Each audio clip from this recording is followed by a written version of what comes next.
அனைவருக்கும் என் அன்பார்ந்த காலை வணக்கங்கள். என்னோடு கூட சேர்ந்து தியானம் செய்ய உங்கள் அனைவரையும் அன்போடு அழைக்கிறேன். தரையிலே ஒரு விரிப்பை விரித்து நாம் அமர்ந்து கொள்ளலாம், அல்லது கட்டிலேயே அமர்ந்து கொள்ளலாம். பாயும் படுக்கையுமாக இருப்பவர்கள் கூட ஒரு தியான நிலையிலே நிதானமாக அமைதியாக இறைவனை உணர்ந்து இந்த தியானத்திலே பங்கெடுக்கலாம். அமர்ந்த வண்ணம் முதுகுத்தண்டு நேராக இருக்க, தோள்பட்டைகள் நேராக இருக்க, நமது கழுத்தும் நேராக இருக்க, இதோ உடலை சரி செய்து கொள்வோம். நமது கரங்களை தொடையின் மீது வைத்துக் கொள்வோம். இப்போது நாம் துவங்குகிற தியானத்திலே முழு ஆர்வத்தோடும் ஈடுபாட்டோடும் நாம் பங்கெடுப்போம்.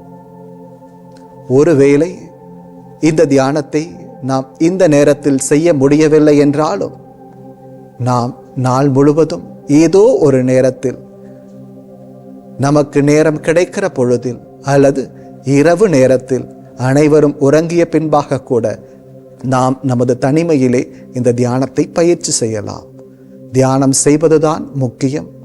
ஆக உறங்கச் செல்வதற்கு முன்பாக ஒரு சில நிமிடங்கள் நாம் கண்களை மூடி இறைவனை தியானித்து நமது உடலை நமது கட்டுப்பாட்டுக்குள் கொண்டு வந்து சரியான மூச்சு பயிற்சியை மேற்கொண்டு ஒரு சிறப்பான தியானத்தை மேற்கொள்வது நமக்கும் நாம் வாழுகிற வாழ்க்கைக்கும் நம்மோடு கூட பயணம் செய்கிற ஒவ்வொருவருக்கும் ஆசீர்வாதங்களை அள்ளித்தரும். ஆகவே இந்த தியானத்திலே விருப்ப உணர்வோடும் விழிப்புணர்வோடும் பங்கு பெறுவோம். வாருங்கள், தியானம் செய்வோம். அதிகாலை வேளையிலே தனது இறைக்காக பறந்து செல்கிற ஒவ்வொரு பட்சிகளுக்கும் இறைவன் உணவளிக்கிறார். நம்மை படைப்புகளின் மேன்மையாய் படைத்திருக்கிறார். ஆகவே இந்த இளங்காலை பொழுதில் இறைவனை தேடுவோம். இறைவனை நிச்சயம் கண்டடைய இறைவனே நமக்கு உதவி செய்வார். இந்த பஜனை பாடுவதன் மூலமாக இறைவனை ஆராதிப்போம், இறைவனை புகழ்ந்தேத்துவோம். இறைவனது ஆசீர்வருளும் நமக்கே சொந்தமாகும். கண்களை மூடி இந்த பஜனிலே நம்மை இணைத்துக் கொள்வோம். அமைதியை காண்பது இயேசுவின் திருவடி சரணாலயம். அன்பினில் வாழ்ந்து துன்புறும் போது இயேசுவின் திருவடி சரணாலயம். சரணாலயம் சரணாலயம் இயேசுவின் திருவடி சரணாலயம். இயேசுவின் திருவடி சரணாலயம்.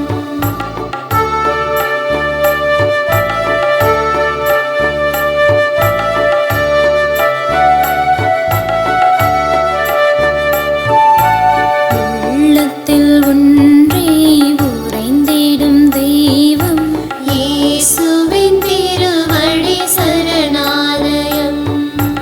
உலகினில் என்றும் நிலையான செல்வம் இயேசுவின் திருவடி சரணாலயம். அன்பார்ந்தவர்களே, அண்டத்தில் உள்ளதுதான் பிண்டத்திலும் இருக்கிறது என்பதை நமக்கு பாரம்பரியம் கற்றுக் கொடுத்திருக்கிறது. அண்டத்தில் உள்ள நிலம், நீர், காற்று, ஆகாயம், நெருப்பு ஆகியவை அனைத்தும் நமது பிண்டமாகிய இந்த உடலிலும் இருந்து நம்மை பலப்படுத்தி கொண்டிருக்கிறது. இவை அனைத்தும் நிறைந்தவைதான் இந்த உடல். அந்த உடல்தான் நாம இருக்கிறோம். ஆக நம் உடலில் இருக்கிற இந்த ஐம்பூதங்களையும் நாம் நன்றியோடு நினைவு கூறுவோம். அவற்றை ஒரு சமநிலையில் வைத்துக்கொள்ள நாம் முயற்சி செய்வோம். இறைவன் கொடுத்த இந்த 5 பெரிய காரியங்களையும் நாம் சரியாக பயன்படுத்தி கொள்ளுகிற போது அவை நமது வாழ்விலே நமக்கு பெரிய ஆசீர்வாதங்களாய் அமைகின்றன. இறைவன் கொடுத்த நீரை நான் எவ்வாறு சரியாய் பயன்படுத்தி இருக்கிறேன் என சிந்தித்து பார்ப்போம்.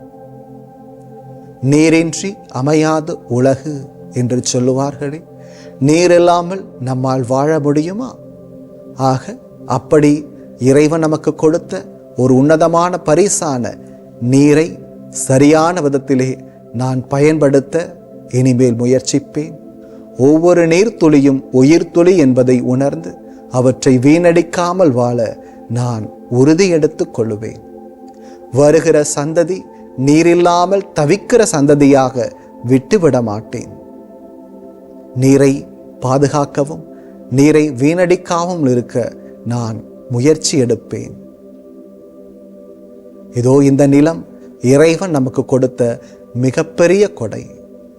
இந்த நிலத்திலே நாம் வாழவும் பயிர் செய்யவும் உணவு உட்கொள்ளவும் நிலமே நமக்கு பேருதவியாக இருக்கிறது. விவசாயம் செழிக்க, இந்த உலகம் வளம் பெற தனக்கு பேருதவியாக இருக்கிற இந்த நிலத்தை மனிதன் நன்றாக பயன்படுத்தி கொள்ள வேண்டும் என நான் மனதார நினைத்துக் கொள்கிறேன். காற்று இறைவன் நமக்கு கொடுத்த மிகப்பெரிய ஆசீர்வாதம் இந்த மூச்சு காற்று தான். இந்த காற்று ஒவ்வொரு மனிதருக்கும் உயிரூற்றிக் கொண்டிருக்கிறது என்பதை உணர்ந்து பார்க்கிறேன். ஒருவேளை என்னால் இந்த காற்றை சுவாசிக்க முடியாது போனால் நான் இறந்து போவேன் அல்லவா? ஆக நான் இந்த மூச்சு காற்றை மதிக்கிறேன், அன்பு செய்கிறேன். ஒருபோதும் இந்த காற்று மாசுபட நான் காரணமாயிருக்க மாட்டேன். எதிர்கால சந்ததி இந்த காற்றை நிம்மதியாய், சுதந்திரமாய், தூய்மையாய் பயன்படுத்தி கொள்ள நான் விட்டு வைப்பேன். ஒருபோதும் காற்றை மாசுபடுத்த நான் முயற்சி எடுக்க மாட்டேன். காற்று எனது சொத்து என்றும், காற்று எனது பரிசு என்றும், காற்றே எனது ஆசீர்வாதம் என்றும் நான் இப்போது உணர்ந்து கொள்கிறேன். காற்றை நினைத்து நான் இறைவனுக்கு நன்றி சொல்லுகிறேன். இந்த ஆகாயமும் நெருப்பும் இதோ இறைவன் கொடுத்த பரிசுகள். அவற்றை முறையாய் நான் பயன்படுத்துவதும், இறைவன் நமக்கு வழங்குகிற ஒவ்வொரு ஆசீர்வாதமும் இதோ இந்த ஆகாயத்தின் வழியாக இறைவன் கொடுக்கிற பலம் என்றும் ஆற்றல் என்றும் நான் உணர்கிறேன். அன்பு இறைவா, நீர் படைத்த இந்த உலகு எனக்கானது. இதோ இவை அனைத்தையும் ஆண்டு ஆட்சி செய்யுங்கள், பராமரியுங்கள், பக்குவப்படுத்துங்கள் என்று சொல்லியிருக்கிறீரே சுவாமி. இதோ நான் சிறப்பான விதத்திலே இதனை பயன்படுத்துகிற புத்திசாலித்தனத்தை எனக்கு கொடும். பஞ்சபூதங்களும் எனது உடலில் இருக்கிறது என்பதை உணர்ந்து என் உடலை பேணி காக்க எனக்கு பலம் தாரும். இந்த உடலின் வழியாக உம்மை மகிமைப்படுத்த நான் முயற்சி எடுப்பேன். ஒருபோதும் இந்த உடலை நான் அழித்து கொள்ளவோ, தேவையற்ற பழக்கங்களினாலோ தேவையற்ற பொருட்களினாலோ இந்த உடலை நான் அசுத்தப்படுத்தவோ முயற்சி எடுக்க மாட்டேன். இந்த உடலை கொண்டு உம்மை உணர்ந்து கொள்ள நான் முயற்சி எடுக்கிறேன்.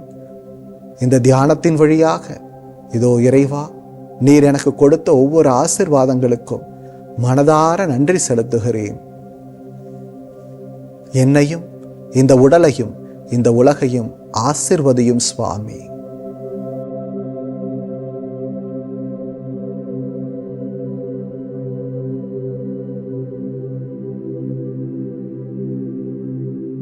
அன்பார்ந்த சகோதர சகோதரிகளே, உங்கள் வாழ்க்கையில் நீங்கள் நம்ப வேண்டியது உங்களை மாத்திரமே.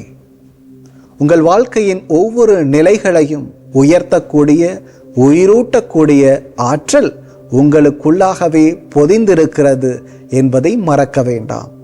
ஆகவே இன்னொரு மனிதரை நம்பி வாழ வேண்டிய கட்டாயம் உங்களுக்கு இல்லை. நீங்கள் முயற்சித்தால், நீங்கள் உங்களை நம்பினால் உங்கள் வாழ்க்கை உங்களுக்கு பிரகாசமாய் மாறி நிற்கும். இந்த உலகிலே நீங்கள் ஓர் ஒளிச்சுடராய் திகழ்வீர்கள். உங்களுக்குள்ளாக இருக்கிற ஆற்றலை நீங்கள் உணர்ந்து பாருங்கள். ஒளியூட்டுகிற ஆற்றல், பலம் தருகிற ஆற்றல் உங்களுக்குள்ளாக இருந்து உங்களை மேம்படுத்தும். உங்களது ஒளிச்சுடர் நீங்களே, உங்களுக்கான கலங்கரை விளக்கமும் நீங்களே. உங்களையே நீங்கள் உயர்த்தி கொள்ளுங்கள். இறைவன் உங்களை நிறைவாய் ஆசிர்வதிப்பார். இந்த நாள் இனிய நாளாக அமையட்டும். நன்றிகள்.